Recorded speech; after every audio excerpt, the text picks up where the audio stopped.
Polisi mengungkap pelaku sudah merencanakan membunuh korban untuk mengambil sejumlah barang berharga milik korban. Kita bahas bersama kriminolog Universitas Indonesia Adrianus Meliala. Sore Pak Adri. Selamat sore Mbak. Pak Adri, polisi menemukan ada unsur perencanaan dari peristiwa ini. Artinya pelaku dapat terancam hukuman maksimal, hukuman mati.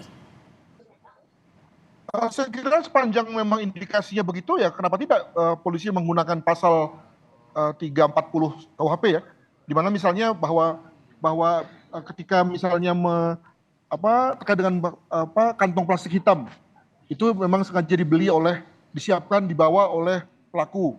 Demikian juga misalnya apakah memang sengaja dibawa pisau khusus oleh pelaku. Demikian juga ketika soal kedatangan si pelaku ke markas korban, apakah memang itu sudah direncanakan sedemikian rupa, itu semua akan diselidiki oleh penyidik dan penyelidik untuk kemudian diberkas dan meyakinkan bagi JPU begitu. Pelaku dan korban ini saling mengenal, bahkan orang tua korban juga mengenal pelaku. Kok bisa tega ya? Kira-kira motifnya kenapa hal ini bisa terjadi dilakukan pelaku? Memang selalu bisa menjadi misteri, Mbak. Bagaimana seorang yang berada dalam situasi saling mengenal dengan orang lain, itu kemudian lalu mengubah hubungannya menjadi hubungan yang mematikan gitu ya. Tentunya ada rasa nggak tega, ada rasa nggak bisa sampai beyond the point gitu ya. Maka memang hanya orang-orang dengan kemampuan pribadi tertentulah yang bisa berbuat seperti itu.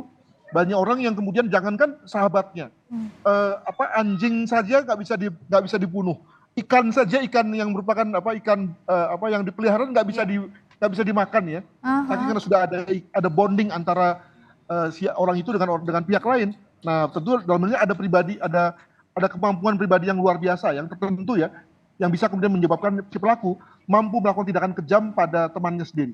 Mampu melakukan tindakan kejamnya ini karena terhimpit? Saya kira faktornya internal eksternal ya. Soal terhimpit utang itu adalah yang eksternal, tapi juga pada saat yang lain juga ada hal-hal internal. Konon dari pemberitaan lain saya melihat bahwa ada soal iri juga.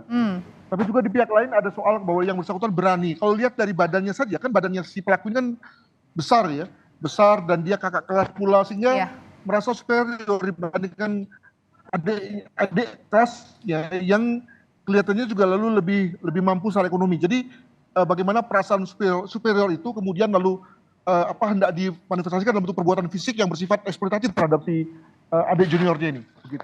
Kalau misalnya tadi dibilang ada unsur dugaan perencanaan, tapi pada saat setelah korban meninggal, barang-barangnya dirampas sama pelaku takut untuk menjual atau tidak berani menjual karena mimpi ya dihantui. Kalau ini artinya apa Pak Adri? Ya memang inilah bedanya orang yang jam terbangnya tinggi dan yang baru ya.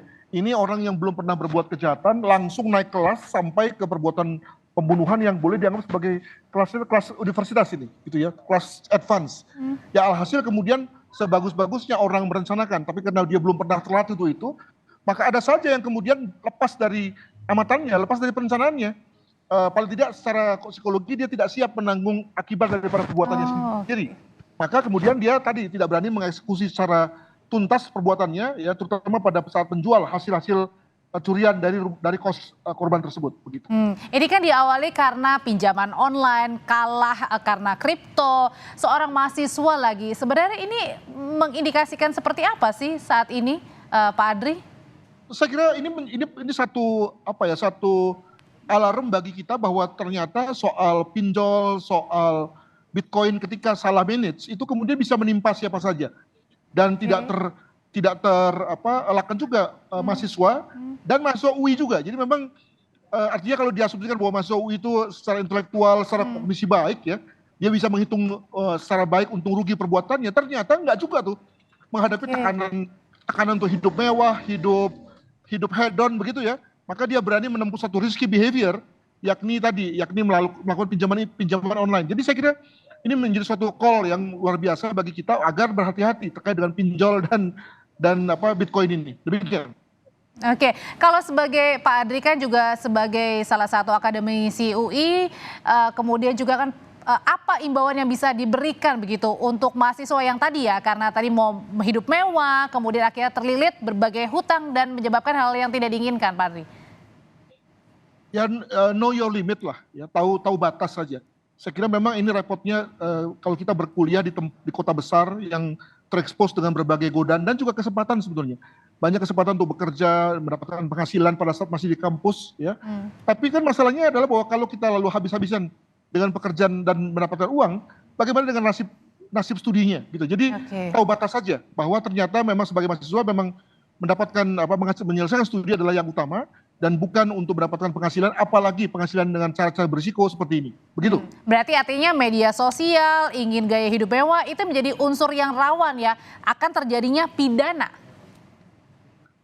Tentu, jadi segala hal yang merupakan informasi dalam media sosial itu kan knowledge kan, yang sebetulnya netral, steril, ya terserah pada kita yang menggunakannya. Namun ketika kita sudah ada niat dan motif yang jahat, ya, maka pengetahuan tersebut yang tadinya netral itu bisa menjadi amunisi yang mengerikan tuh, ya, bagi orang lain bahkan bagi teman sendiri, begitu.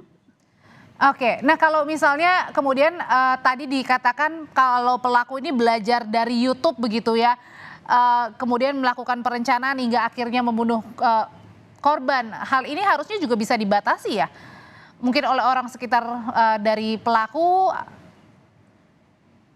Nggak mungkin, Mbak, karena apa? Karena dia sudah berada pada usia dewasa, lalu Oke. tinggal di kos pula dan sudah menyandang predikat mahasiswa UI pula, gitu ya. Jadi Dan artinya pihak lain yang diakses adalah informasi publik yang terdapat di media internet. Jadi saya kira bukan soal informasi publiknya yang memang pada dasarnya netral kan, terserah pada siapa yang menggunakan. Tapi siapa yang menggunakan ini? Nah, ketika yang menggunakan ini sudah mulai diracuni oleh motif-motif jahat, ya jadilah dia satu amunisi bagi satu perilaku yang jahat juga. Demikian. Oke, baik. Terima kasih Pak Adrianus Meliala. Kita juga tunggu ya perkembangan selanjutnya dari dugaan perencanaan pembunuhan yang dilakukan oleh kakak senior Universitas Indonesia. Terima kasih, sehat selalu Pak Adri.